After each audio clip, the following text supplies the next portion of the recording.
Affiliate marketing course के इस video में आज आप जानेंगे कि कैसे एफिलिएट मार्केटिंग करते हैं।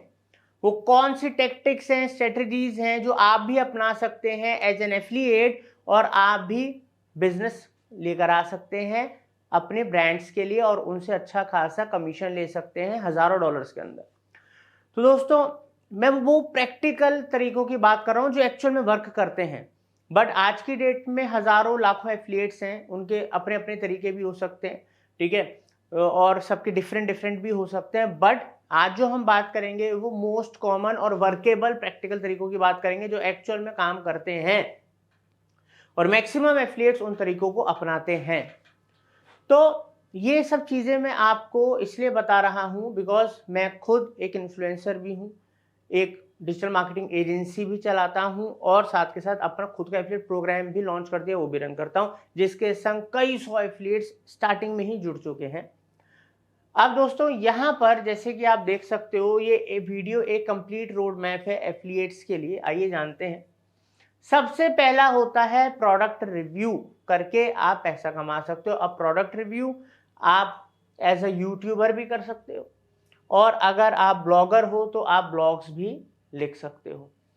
अब होता क्या है दोस्तों, ऑनलाइन की दुनिया में लोग शॉपिंग करने आ रहे हैं, और शॉपिंग करने वाले ना बढ़ते जा रहे हैं, दिन पे दिन बढ़ते जा रहे हैं जो लोग ऑनलाइन शॉपिंग कर रहे हैं, क्योंकि अब ऑफलाइन शॉपिंग करने वाले भी ऑनलाइन की तरफ धीरे धीरे शिफ्ट होते जा रहे हैं बिकॉज टाइम की कमी है, ठीक है। बहुत सारे ऐसे डिस्काउंट, बहुत सारी ऐसी चीज़ें, कई सारी चीज़ें एक ही जगह पे मिल जाती हैं, एक्सचेंज आसान है, रिफंड आसान है, बहुत सारी चीज़ें मिल गई हैं। इस वजह से दुनिया ऑनलाइन की तरफ शिफ्ट हो रही है। इवन ऑफलाइन भी अगर लोगों को शॉपिंग करनी होती है ना, तब भी उनको पता है कि मेरे को ये खरीदना है, तो उसके लिए भी रिव्यू, रेटिंग, वो सारी चीजें इंसान कहाँ चेक करता है? या तो यूट्यूब पे चेक करता है, या गूगल पे आके चेक करता है, या सोशल मीडिया पे उसके रिव्यूज वगैरह चीजों को देख लेता है। तो as a blogger, video maker, और एज अ ब्लॉगर जहां पर आप ब्लॉग करते हो, वहां पर आप अपने पर्टिकुलर नीश के अंदर, ठीक है, वीडियोस बना सकते हो उनके प्रोडक्ट्स सर्विसेज से रिलेटेड, आपके नीश में जो आती हैं। और अगर आप ब्लॉगर हो तो अपने नीश से रिलेटेड जो प्रोडक्ट सर्विसेज है उनके ऊपर ब्लॉग्स लिख सकते हो, और वहां पर आप लोगों की सुविधा के लिए या उनको बेटर डील मिल सके आपके थ्रू एक अपना एफिलिएट लिंक लगा सकते हो। अब इससे फायदा क्या होगा कि सामने वाले को चीज तो लेनी है, तभी तो खोजते हुए वो वीडियो या उस ब्लॉग के ऊपर आया है। बट क्योंकि आपकी वीडियो और ब्लॉग ने उसको बिल्कुल ट्रांसपेरेंट, सच्ची, बढ़िया जानकारी दी है, और ऑलरेडी आपकी मार्केट में रेपुटेशन है इस चीज को लेके, तो सामने वाला कहेगा भाई इनके थ्रू ले रहा हूं, और दूसरी जगह से बेटर डिस्काउंट भी मिल रहा है, क्योंकि एफिलिएट्स कंपनीज के थ्रू एक्स्ट्रा डिस्काउंट दिलवा देते हैं, तो ज्यादा चांसेस हो जाते हैं कि वो आपके लिंक पे क्लिक करें। तो वहां अगर उन्होंने क्लिक करा, चाहे उस समय बाय करा चाहे बाद में भी बाय करा, डिपेंड करता है आपका कुकी पीरियड कितने टाइम का है, 15 दिन, 1 महीने, 60 दिन, या 90 दिन, या ज्यादा, और वो अगर ट्रैक हो गई सेल तो आपके सेल्स में आ जाएगी और आपको कमीशन मिल जाएगा। तो इसलिए ये बहुत कॉमन, सबसे ज्यादा यूज होने वाला तरीका है। मेहनत जरूर लगती है बिकॉज एकदम से आपकी वीडियोस रैंक नहीं करती, एकदम से आपके ब्लॉग्स रैंक नहीं करते, बट कॉन्टिन्यूस एफर्ट, अच्छी मेहनत, ठीक है, दिन पे दिन इंप्रूवमेंट आपको भी एक बड़ा यूट्यूबर या इंस्टाग्रामर या ब्लॉगर बना देगा, और आपकी पैसिव इनकम शुरू हो जाएगी। दूसरा तरीका है हमारा प्रोडक्ट मेंशन। अब प्रोडक्ट मेंशन भी एक तरीके से ब्लॉगिंग है, ठीक है, और ब्लॉगिंग के अलावा, ठीक है, आप कभी देखना कि यहां पर ना मैं हेल्थ इंडस्ट्री का एग्जांपल ले लेता हूं, वैसे तो हर इंडस्ट्री के अंदर ही होता है। अब हम जो ब्लॉग है लिख रहे हैं हेल्थ के ऊपर, मान लो एक हेल्थ का एक पोर्टल है, उसमें हेल्थ के ब्लॉग्स आते हैं। अब वो जो ब्लॉग्स हैं वो मसल बिल्डिंग के ऊपर है, ठीक है, मसल्स के ऊपर जानकारी दे रहा है, अच्छी एक्सरसाइज और ट्रेनिंग के ऊपर जानकारी दे रहा है, और अपने ब्लॉग के अंदर वो कुछ पर्टिकुलर प्रोडक्ट्स को मेंशन कर रहा है कि इस तरीके के प्रोडक्ट्स मार्केट में अच्छे हैं, रिलायबल हैं, बढ़िया हैं, और आप उस मेंशन वाले लिंक पे क्लिक करके उनकी वेबसाइट पे चले जाते हो। वो भी एक तरीके से क्या हुआ, एफिलिएट लिंक ही तो हुआ, कुछ और थोड़ना है। बस वहाँ पर डायरेक्ट की जगह आपने अलग अलग ऑप्शंस मेंशन कर दिए हैं, तो ये नहीं है कि एक पर्टिकुलर ऑप्शन मेंशन है, 2-3 चीज़ें मेंशन करें, जिसको जो समझ में आएगा वो हो सकता है वहाँ से बाय कर ले। ऐसे मान लो अगर आप ब्लॉगिंग कर रहे हो और आप डिजिटल मार्केटिंग इंडस्ट्री से हो, तो आप ऑटोमेशन के बारे में बता रहे हो और वहाँ पर आप 2-3 अलग अलग टूल्स मेंशन कर देते हो कि ये सब टूल्स हैं जो लोग यूज़ कर रहे हैं या आप भी कर सकते हो, मेंशन कर दिया आपने उस ब्लॉग के अंदर, तो वो भी वही हो गया। ठीक है, तो आप अच्छे ब्लॉगर अगर हो और वहाँ पर आप कुछ चीज़ें मेंशन कर रहे हो जो यूज़फुल हैं आपके यूज़र्स के लिए, तो वहाँ के थ्रू भी लिंक्स पे क्लिक आएंगे, ट्रैफिक आएगा और आपके पास सेल आएगी। सेल अगर ब्रांड को आई तो आपको क्या आएगा, अच्छा खासा कमीशन आएगा। अब बात करते हैं यूज बैनर्स लिंक।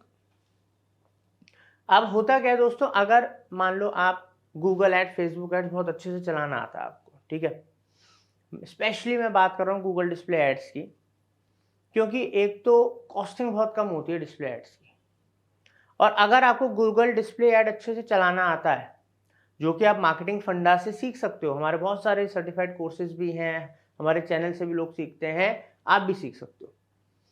तो दोस्तों जैसे कि ये एक बैनर है जो एक पर्टिकुलर वेबसाइट के ऊपर था और उसको मैंने यहाँ पर स्क्रीनशॉट लेके शो करा।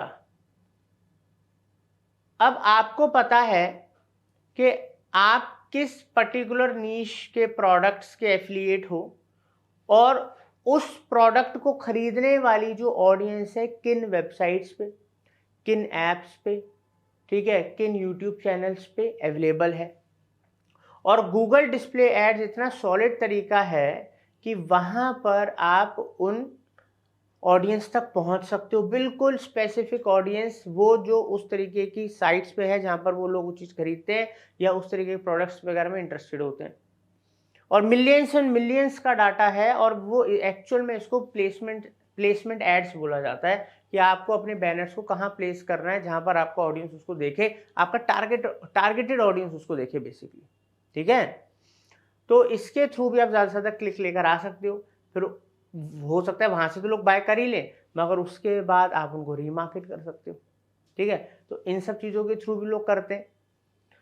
तो जनरली तो इन्फ्लुएंसर मार्केटिंग, ब्लॉगिंग और व्लॉगिंग ये ज़्यादा यूज़ होते हैं एफिलिएट मार्केटिंग के लिए, और ज़्यादा कंपनीज भी उन्हीं एफिलिएट्स को प्रेफर करती हैं। बट फिर भी क्योंकि हर ब्रांड को अपनी सेल चाहिए, तो बहुत सारे ऐसे ब्रांड्स भी आपको मिल जाएंगे जिनको आप गूगल एड, फेसबुक एड के थ्रू भी अगर सेल ला के दोगे तो भी उनको कोई दिक्कत नहीं है, उनको मतलब है सेल से।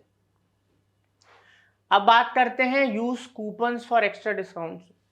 अगर आप एक एफिलिएट हो तो जो ब्रांड्स के संग आप टाई अप कर रहे हो उनके संग आप बात करो कूपन्स वगैरह की, बिकॉज आज की डेट में कंपटीशन इतना हाई हो गया है। अगर आप मार्केट से या ऑनलाइन किसी वेबसाइट से, ऑफलाइन मार्केट से ज़्यादा बेटर डील दे पा रहे हो अपने यूज़र को, तो यहाँ विन विन विन सिचुएशन हो जाएगी, एक मतलब सक्सेसफुल ट्रायंगल क्रिएट हो जाएगा कि जो खरीदने वाला है उसको बेनिफिट हुआ आपके डिस्काउंट कूपन से जो आपको ब्रांड ने दिया था, तो उसको बेनिफिट हुआ, तो वो खुश है कि भाई मेरे 2 पैसे बच गए। सेल आ गई तो ब्रांड खुश है, और ब्रांड को सेल आ गई, आपको कमीशन आएगा तो आप भी खुश हो। तो यहाँ पर विन विन सिचुएशन नहीं है, विन विन विन सिचुएशन है। और डिस्काउंट कूपन इसके अंदर हेल्प करते हैं, बिकॉज सामने वाला भी यही सोचता है ना, यूजर भी, भाई मैं आपके थ्रू क्यों खरीदूं, तो आप उसको एक लॉजिक पॉइंट दो, भाई आप अगर हमारे थ्रू खरीदोगे तो आपको एक्स्ट्रा डिस्काउंट मिल रहा है हमारे एफिलिएट लिंक के थ्रू, और ट्रस्ट तो है ही। अब बात करते हैं affiliate marketing on YouTube, Instagram, LinkedIn and Facebook. तो अगर आपको एफिलिएट मार्केटर बनना ही है, ठीक है, और उसमें बहुत सक्सेस पानी है, तो आप अपने सोशल मीडिया की प्रेजेंस को बढ़ाओ, आप अपनी पावर को बढ़ाओ, अपने फॉलोवर बेस को बढ़ाओ, अपने ट्रस्ट को पब्लिक के अंदर बढ़ाओ, अपने टारगेट ऑडियंस को अपने पास इकट्ठा करो, क्योंकि दोस्तों वो सब आप यूट्यूब, इंस्टाग्राम, लिंक्डइन, फेसबुक पे अपनी प्रेजेंस अपने कंटेंट के थ्रू बढ़ा सकते हो। और आज की डेट में तो आर्टिफिशियल इंटेलिजेंस और बहुत सारे ऐसे टूल्स आ गए जिन्होंने कंटेंट रिसर्च बड़ा आसान कर दिया है। कंटेंट मेकिंग तो बात की बात है, कंटेंट रिसर्च बड़ा आसान कर दिया है। तो हमारे कई घंटे बच जाते हैं जिस एक काम को करने में लगते थे। कंटेंट रिसर्च भी कम करा, कंटेंट रिसर्च के साथ साथ आप समझ लो के कंटेंट को बनाने का तरीका भी आसान कर दिया, उसको प्रेजेंट करने का तरीका भी समझा दिया। तो अब जो काम 2 दिन में हुआ करता था, एक स्मार्ट इन्फ्लुएंसर 2 से 3 घंटे के अंदर उस काम को कर सकता है। तो प्रोडक्टिविटी भी बढ़ी, ठीक है, और रिसोर्सेज भी कम लगे, मेहनत पैसा भी कम लगा और रिजल्ट उससे भी बेहतर। बट सही यूज आना चाहिए एआई का, आर्टिफिशियल इंटेलिजेंस का, उन टूल्स का, वो भी आप हमसे सीख सकते हो, बिकॉज वो एडवांस कोर्सेज भी हम लेकर आ चुके हैं। अब दोस्तों आगे बढ़ते हैं, analyse your performance. End of the day, चाहे कंपनी हो चाहे एफिलिएट्स हो, आपको अपने काम की परफॉर्मेंस को एनालाइज करते रहना पड़ेगा, ठीक है। चाहे आप एड्स चलाते हैं, चाहे आप वीडियो बनाते हैं, चाहे आप ब्लॉग्स लिखते हैं, अपने कॉम्पिटिटर्स को, अपनी खुद की परफॉर्मेंस को, अपने एनालिटिक्स को, अपने डाटा को मॉनिटर करो, लोगों की फीडबैक देखो, अपनी ही गलतियों से सीखो, उसको दोबारा से बेटर करो, ऑप्टिमाइज करो, और फिर ऐसे step by step, day by day, month by month, year by year grow हो, अपने इनकम को ग्रो करो और एक सक्सेसफुल एफिलिएट बनो।